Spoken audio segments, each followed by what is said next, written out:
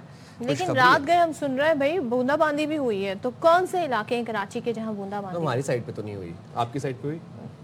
اچھا، کراچی کے یہ بھی تو ہے نا کہ ایک جگہ پہ ہو رہی ہوتی ہے بارش، ایک جگہ پہ نہیں ہو رہی ہوتی۔ بھائی اب سب چھوڑیں، اب ہم آپ کو لیے چلتے ہیں امریکہ، اور ہم امریکہ آپ کو اس لیے لے کے جا رہے ہیں کیونکہ وہاں پر جس طریقے کی برف باری ہوتی ہے، اور برفانی طوفان ایکچولی وہاں پر آیا ہوا ہے، تو وہاں کی کئی ریاستیں ہیں جو اس کی لپیٹ میں ہیں۔ شدید برف باری اور بارشوں کے دوران حادثات بھی ہوئے، 16 افراد جان سے گئے، سینکڑوں زخمی ہوئے، اور 24 ریاستوں میں اس وقت ایمرجنسی نافذ ہے، جس میں Washington, new York, Texas, Oklahoma, new Jersey سمیت درجنوں ریاستوں میں شدید برف باری سے 3000 کلومیٹر سے زیادہ رقبہ متاثر ہوا ہے۔ اور آپ یہ دیکھیں کہ نیو یارک کے دیہی علاقوں میں درجہ حرارت -49 ڈگری تک گر گیا، -49۔ ٹرین اور بس سروس معطل ہے، 16,000 سے زائد پروازیں منسوخ کی جا چکی ہیں، 20,000 تاخیر کا شکار ہیں، اور 12 لاکھ افراد اس وقت بجلی سے محروم ہیں۔ نیو یارک میں وفاقی دفاتر بند کر دیے گئے ہیں، اسکولوں کو چھٹیاں دے دی گئی ہیں، آن لائن کلاسز جاری ہیں۔ Mayor new York Dhahran Mamdani ایسے وقت میں ہم نے دیکھا کہ وہ انہوں نے خود اٹھایا بیلچہ، اور انہوں نے کہا لو جی میں بھی ساری سڑکیں جو ہے سنو صاف کرتا ہوں، تو وہ بھی ریسکیو کے اور یہ جو امدادی کام تھے اس میں ہمیں شریک نظر آئے، بالکل جسے کہتے ہیں نا کہ وہ ہمہ وقت یہ زہران ممدانی صاحب۔ اچھا، یہ ابھی ریسنٹلی نیولی الیکٹڈ ہیں زہران ممدانی، اور پھر وہی بات ہے کہ وہ جو انہوں نے باتیں کی تھیں، جو وعدے کیے تھے عوامی سطح پر، وہ ہمیں نبھاتے ہوئے نظر تو آ رہے ہیں ویسے۔ بالکل، اور عوام میں ایسے ہی نہیں ان کی پاپولیرٹی تھی، تو عوامی نمائندہ ہیں تو عوام کی طرح وہ عوام میں گھل مل بھی گئے۔ چلیں جی، ہم یہاں پر چھوٹا سا بریک لیتے ہیں اور اس بریک کے بعد واپس آتے ہیں۔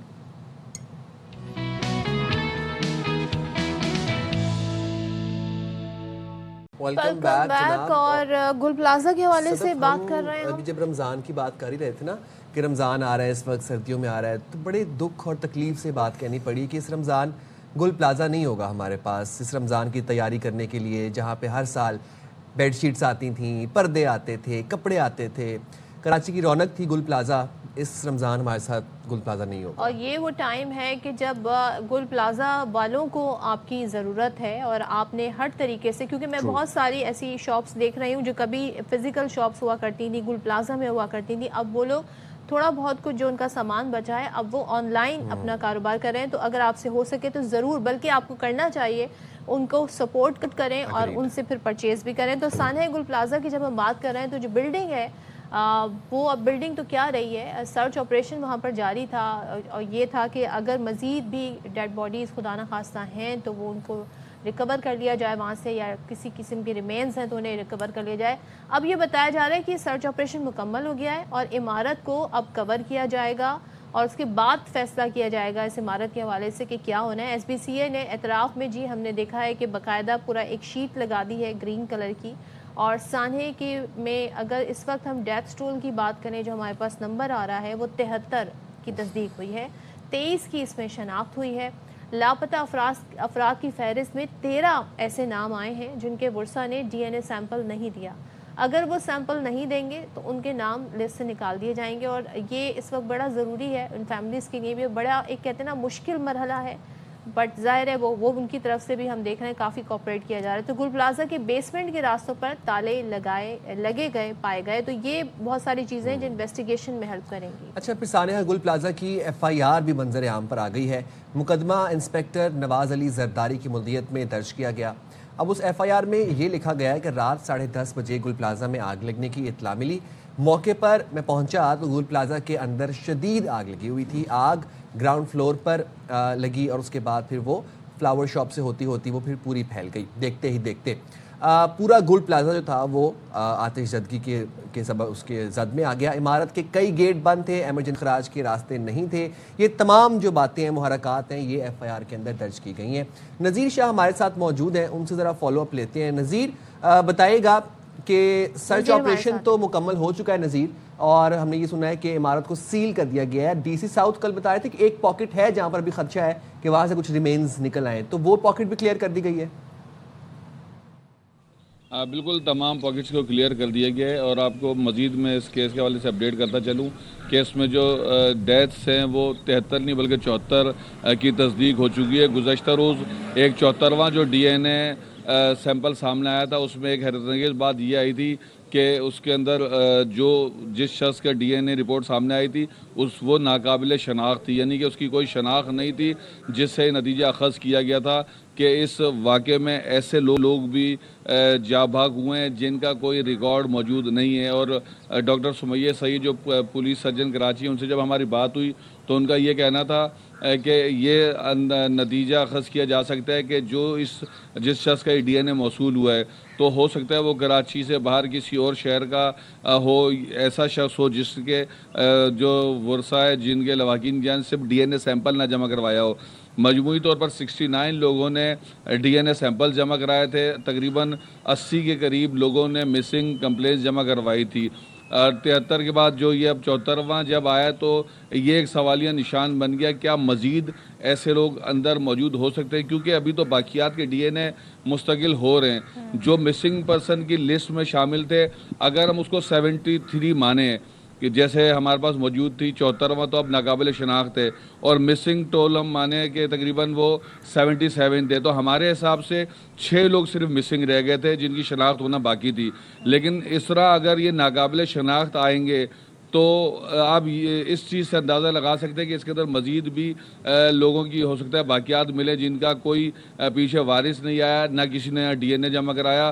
صبح 9 سے شام 5 بجے تک پولیس سرجن کراچی کی جانب سے کہا گیا ہے مکمل کر لیا گیا ہے, ابھی تو بہت مراحل پھر طے ہونا باقی ہیں. نذیر, اس پر کیا بتائیے گا؟ بالکل دیکھیں صدف, بالکل یہی بات ہے. اور سب سے پہلے میں ایک چیز اور کلیئر کرتا چلوں کہ اس گل پلازا کا جب واقعہ ہوا تھا تو اس گل پلازا میں کسی وقت بھی پہلے دن سے ہی کوئی ریسکیو کا عمل تو سمجھے کیا ہی نہیں گیا. یہاں پر صرف سرچ اور آخر میں ریکوری آپریشن کیا گیا ہے. ریسکیو اس کا کہتے ہیں کہ آپ نے ایک جگہ پر کوئی ڈیزاسٹر, کوئی ایسی ہنگامی حالت ہوئی اور آپ نے وہاں سے کسی کو صحیح سلامت نکالا ہو, یا جو نکلے تھے شروع میں جو نکل گئے تھے نکل گئے, جو اندر تھے وہ سب جل کر مر گئے. تو ریسکیو آپریشن تو یہ ڈے فرسٹ سے ہی نہیں تھا. جب یہ یہاں شروع ہوا تو سرچ آپریشن شروع ہوا تھا, تلاش کی جا رہی تھی وہ بھی باقیات کی یا لاشوں کی.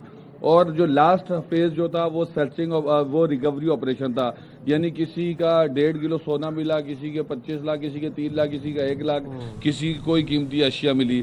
اب فائنلی آج 12واں دن ہے, کیونکہ ہفتے والے دن یہ افسوسناک واقعہ ہوا تھا جو سانحے میں تبدیل ہوا.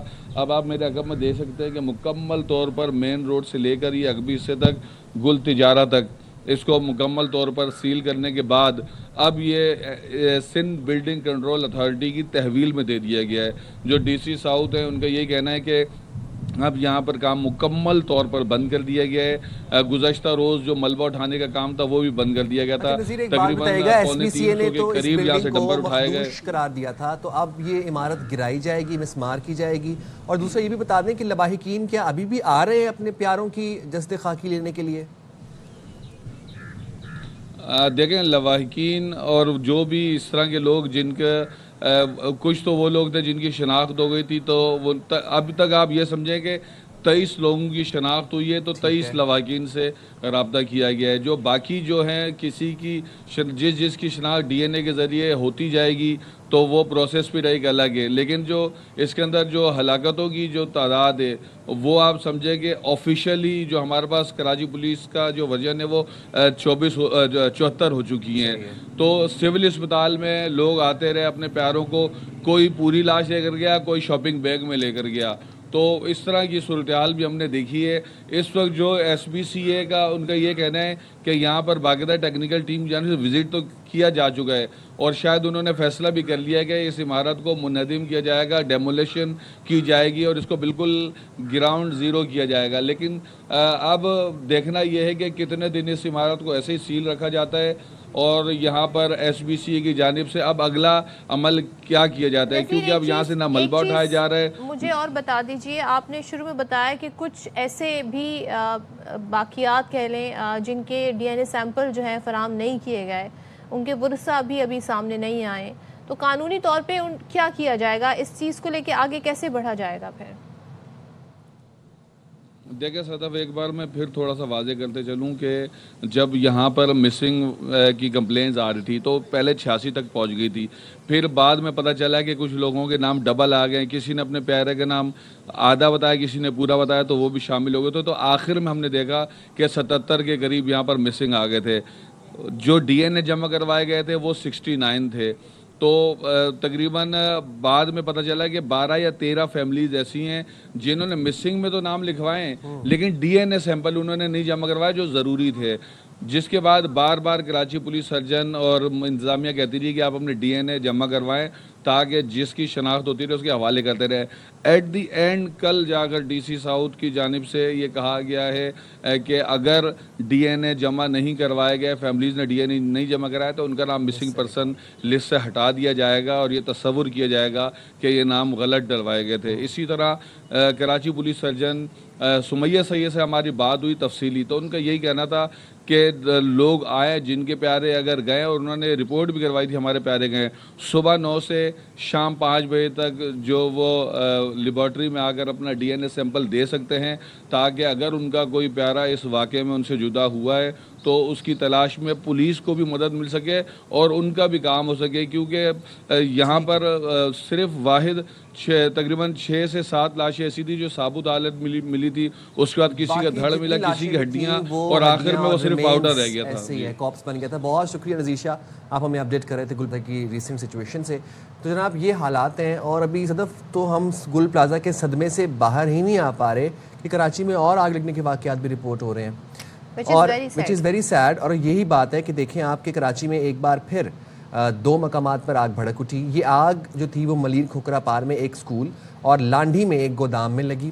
سکول میں آتش زدی کے وقت سکول میں طلبہ موجود تھے, 2 بچے جھلس گئے جنہیں سول اسپتال کے برنز وارڈ منتقل کیا گیا, جہاں ایک بچہ زخموں کی تاب نہ لاتے ہوئے دم توڑ گیا.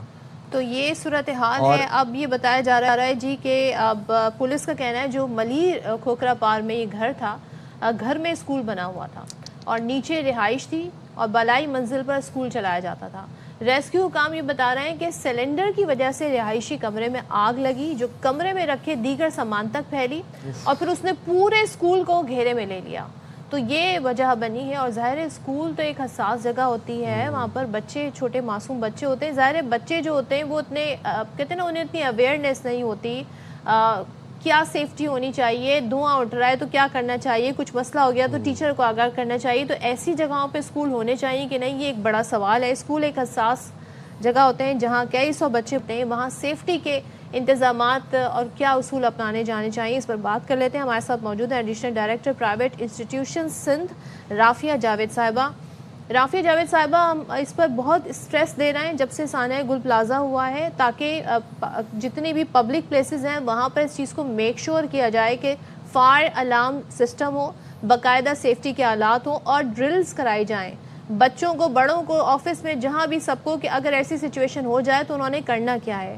مجھے یہ بتائیے گا یہ اقدامات کتنے ضروری ہیں اور کیا ہونا چاہیے؟ سب سے پہلے تو میں آپ کے چینل کی بے حد مشکور ہوں کہ آپ نے مجھے لائن پہ لیا ہے تاکہ میں اپنا جو موقف ہے پرائیویٹ اسکولز کے حوالے سے آپ کو دے سکوں اور سب جو سننے والے ہیں وہ بھی سن لیں. سب سے پہلے تو یہ ہے کہ جس طریقے سے آپ نے بتایا ہے کہ اسکول میں 2 بچے جھلس گئے, تو یہ ایک اسکول نہیں تھا. ٹھیک ہے, ہمارے یہاں نیکی کے بھی جو وکھرے انداز اور کانسیپٹ ہیں وہ بہت عجیب و غریب ہے. یہ ایک مطلب کمیونٹی نے اسٹریٹ چلڈرن کے لیے ایک just like a coaching centre کھولا ہوا تھا کہ یہ جو بچے گلیوں میں بھٹکتے ہیں تو ان کو جو ہے ہم ایک نان فارمل ایجوکیشن دے سکیں. تو نہ یہ کوئی پراپر رجسٹرڈ اسکول ہے, نہ کوئی ریکگنائزڈ ہے. یہ جسٹ ایک کمیونٹی نے ٹرسٹ نے انتظام کیا تھا نیکی کے جذبے کے ساتھ, لیکن وہ پریکاشنز جو اس کو لینے چاہیے تھے وہ نہیں لیے. دوسری بات, میری انسپیکشن کمیٹی اسی وقت کل گئی تھی 1:30 بجے, وہ وہاں پہنچی, پولیس بھی تھی, تمام ادارے بھی موجود تھے. تو بچہ 2 سال کا جو گھر میں سویا ہوا تھا وہ شہید ہو گیا, جو بہت انفارچونیٹ انسیڈنٹ ہے. اسکول کی جو یہ چلا رہے ہیں انرجسٹرڈ ایک کوچنگ سینٹر, وہ بچے 1 بجے سارے نکل چکے تھے, اور جو اسکول مالک ہے گھر کا, اس نے یہ بتایا کہ گھر کے پیچھے والے حصے میں دیوار کے بعد والا پورشن ہے, وہاں پہ کسی نے کوڑا جلایا ہے جو آگ دی ہے. تو یہ ایک اسکول نہیں تھا جو گھر میں قائم تھا. رافیہ صاحب ایک چیز بتائیے گا, یہ تو ایک اسکول کی بات ہو گئی نا, اگر آپ میں صرف کراچی کو ایز ایگزامپل بات کروں, لا تعداد ایسے اسکولز موجود ہیں جہاں پہ بہت ہی کم ایریا پر وہ اسکول بنائے گئے ہیں. یہاں تو نیچے گھر تھا, اوپر بلائی منزل پر اسکول چلایا جا رہا تھا. نہیں تو جو اسکول ہوتے ہیں ان میں بہت تنگ و تاریک جی راستے ہوتے ہیں, چھوٹے چھوٹے کمرے ہوتے ہیں, اور ہر روم کو جو ہے کلاس بنا دیا جاتا ہے. کتنا امپورٹنٹ ہے کہ اسکول والوں کی ذمہ داری ہو کہ ورک شاپ کرائیں, ڈرل کرائیں, متعلقہ لوگوں کو بلائیں, سیکنڈری پرائمری کلاسز میں بچوں کو آگاہی دیں اور اپنے یہاں سیفٹی آلات رکھیں. پہلے تو یہ کہ ان کو اس بات پہ NOC ملنی نہیں چاہیے اس طرح کی جگہوں پر اسکول قائم کرنے کی. تو اوور آل ہمیں کیا کرنے کی ضرورت ہے؟ ہاں صدف, بیسیکلی یہ جو ہے ہم نے سرکولر ایک ایشو کیا ہے جس میں پوری جو گائیڈ لائنز ہیں فائر سیفٹی کی وہ ہم نے ایشو کی ہیں اسکولز کو آفٹر جو یہ سانحہ ہوا ہے گل پلازا کا. دوسری بات یہ ہے کہ یہ جو فائر سیفٹی کے لیے ڈرلز کرواتے ہیں اپنے ٹیچرز کو, اور آپ جو کہہ رہی ہیں کہ چھوٹے چھوٹے اسکول, یہ شروع سے جو ہے وہ کھلے ہوئے ہیں جن کو ہم بند نہیں کر سکتے, کیونکہ ان کے بچوں کی ایفیلیشن میٹرک بورڈ میں ہو جاتی ہے اور جو دوسرے بورڈز ہیں ہو جاتی ہیں, پھر ان کی تعلیم جو ہے وہ ضائع ہوگی. 2023 میں باضابطہ ہم نے رولز کو ریوزٹ کیا, اور اس کے بعد کسی بھی ایسے ادارے کو جو چھوٹے ایریا پہ ہے ہم نئی رجسٹریشن ایشو نہیں کر رہے ہیں. لیکن انفارچونیٹلی جو 30-35 سال سے پرانے اسکول چلے آ رہے ہیں ان کو بھی ہم بند نہیں کر سکتے, کیونکہ وہ کرائے ہوتی ہے اس سے.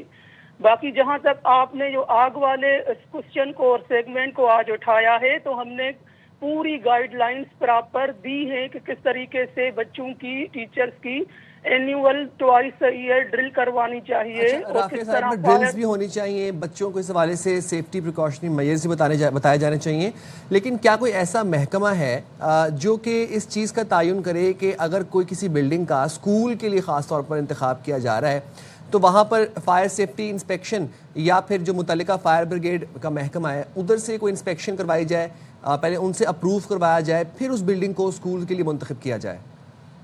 دیکھیں یہ تو فائر فائٹر اور سول ڈیفنس اور جو جی رافیہ صاحبہ, ہم جب NOC دیتے ہیں تو ہمارا جو پراپر اسٹرکچر ہے اس میں فائر ایکسٹنگوشر اور اسموک الارمز اور ڈیٹیکٹیوز یہ چیزیں ہونی چاہیے, وہ ہم دیکھتے ہیں کہ ہوتی ہے. اب مسئلہ یہ ہوتا ہے کہ جب ایمرجنسی کبھی بھی ایرپٹ ہوتی ہے تو لوگ بڑے بڑے جو ہیں وہ پینک ہو جاتے ہیں اور بھگدڑ شروع کر دیتے ہیں, جس سے اور بھی جو ہے وہ جانوں کا ضیاع ہوتا ہے اور نقصان ہوتا ہے. تو اس چیز کو ہمیں جو ہے انشور کرنا ہے کہ ہم اپنے اسکولز کو گائیڈ لائنز دیں, ٹریننگز کرائیں, ورک شاپس کرائیں کہ وہ مینٹلی اور فزیکلی یہ آئیڈینٹیفائی ہو گیا ہے کہ کتنے اسکول ایسے ہیں جہاں پر فائر الارم سیف سسٹم ہونا چاہیے, فائر ایکسٹنگوشرز ہونے چاہیے, یہ کچھ لسٹ بنائی گئی ہے یا ابھی سوچا جائے؟ جو ہمارے چین آف اسکولز ہیں, لیڈنگ اسکولز ہیں, مڈل کلاس کو کیٹر کرنے والے جو اسکول ہیں, کیونکہ دیکھیں میں یہاں اپنے آپ کو ڈیفینڈ کرنے نہیں بیٹھی, جو فیکچوئل پوزیشن ہے گراؤنڈ پہ وہ بتانے کے لیے بیٹھی ہوں. ان میں تو یہ سب چیزیں ہیں, لیکن جو گلی محلوں میں چھوٹے سے اسکولز ہیں نا ان میں یہ پریکاشنز نہیں ہے, تو ان کو جو ہے اب ہمیں ویریفائی کرنا ہے, ان کو یہ ساری چیزیں جو ہیں ہمیں امپلیمنٹ کرنے کی ضرورت ہے, کیونکہ وہاں پہ یہ خدشہ بھی زیادہ ہو سکتا ہے آگ لگنے کا. نہیں رافیہ صاحبہ, جب چھوٹے اسکولوں کو NOC دیا جاتا ہے, چھوٹے اسکولوں سے مراد یہ ہے کہ وہ اسکولز جو کہ گھروں میں بنے ہوئے ہیں, 2 منزلہ عمارتوں کے اندر اسکولز بنے ہوئے ہیں, نہ کوئی گراؤنڈ نہ کوئی کچھ ہے, تو اس بات کا تعین کیا جاتا ہے کہ یہاں پر پراپر فائر ایکسٹنگوشنگ جو پریکاشنری میئرز ہیں وہ اس بلڈنگ کے پروٹوکالز پورے ہیں.